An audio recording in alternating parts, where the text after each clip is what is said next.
Merci pour l'invitation à Trusted Advisors. Merci pour cette belle opportunité, Farid, et toutes les belles femmes présentes aujourd'hui, messieurs aussi. Alors, je me présente très rapidement. Je m'appelle Hajar Bendidi, j'ai 37 ans, un peu plus jeune que Zineb.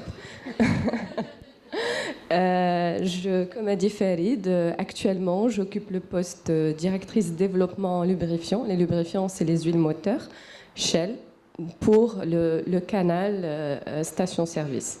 Quand j'ai intégré pour la première fois Shell du Maroc à l'époque, en 2006, je vais vous raconter cette histoire parce qu'elle me tient à cœur.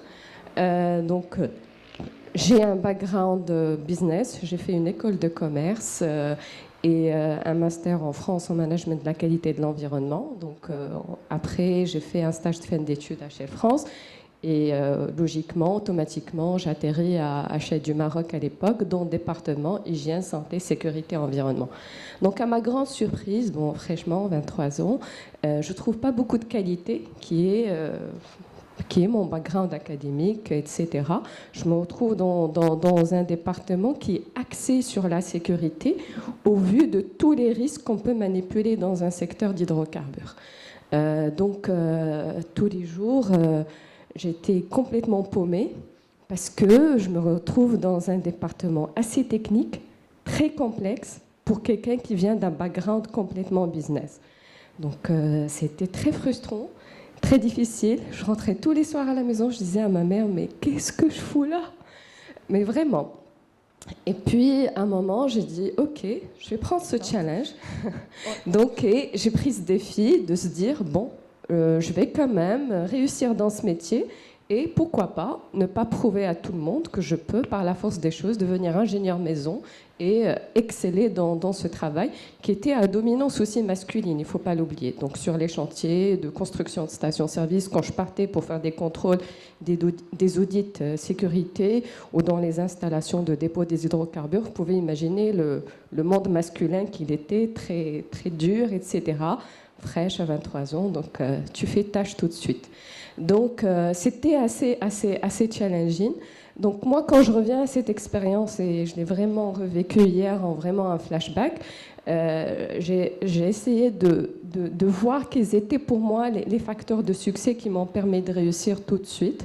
Et j'ai énuméré trois éléments. Donc le premier facteur pour moi, c'était l'apprentissage, donc apprendre et de ne pas arrêter d'apprendre, parce que c'est ce qui m'avait permis de me différencier et d'aller de l'avant. Et bien sûr, l'entreprise offrait toute une plateforme de formation technique, etc. Donc, il n'y avait aucun problème par rapport à ça. Mais je ne parle pas de ça forcément. Pas que, mais surtout ce qu'on appelle de on-job training ou la formation sur le tas. Donc, c'est ça qui nous permet d'acquérir l'expérience nécessaire pour pouvoir réussir dans un métier quelconque. Et deuxièmement, toujours dans le cadre de l'apprentissage, pour moi, c'était apprendre avec l'autre. Et quand je me rappelle de cette période-là, c'est vrai que j'étais très proche des experts métiers. Donc, c'est le savoir-faire, c'est l'expérience de l'autre, c'est la richesse de l'autre. Et on sait tous et toutes que il y a beaucoup de richesse dans la diversité quand on travaille en équipe et qu'on est ouvert, etc. Et qu'on s'ouvre pour vraiment apprendre de l'autre. Et en même temps, pas que pour les process, etc., quand on travaille avec les personnes, mais en même temps un apprentissage sur l'humain, sur l'autre, comment travailler en équipe avec l'autre personne. Et quand on est jeune, etc., c'est vraiment les attitudes et les comportements qu'il faut adopter pour se différencier, pour pouvoir travailler en bonne intelligence avec l'autre. Troisième élément pour moi, c'était la consistance. En anglais, c'est plus simple, c'est la consistency. En français, ça ne donne pas grand-chose. La consistency, c'est de se dire tous les jours, 365 jours, elle a dit Zineb, oui, en effet, c'est travailler. On peut être bon une fois, on peut être bon une deuxième fois, mais pour être bon tout le temps, c'est ça le challenge. Donc, la consistance Et c'est ça qui nous fait au fait se démarquer par rapport aux autres, et ce travail qui est consistant de tous les jours, se répéter. Et comme disent les Américains, we walk the talk and every day.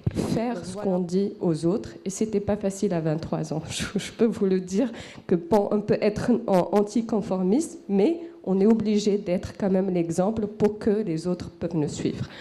Donc voilà, c'était pour moi les 3 éléments clés.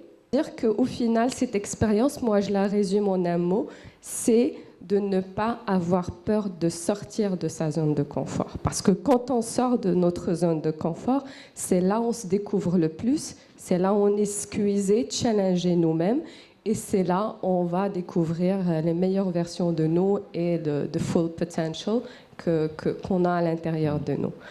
Et en même temps, on le sait tous, c'est toujours de belles opportunités qui sont cachées derrière tout un changement et toute situation challengeante qu'on doit saisir et qui vont nous faire évoluer, grandir et s'élever sur tous les plans. Donc voilà.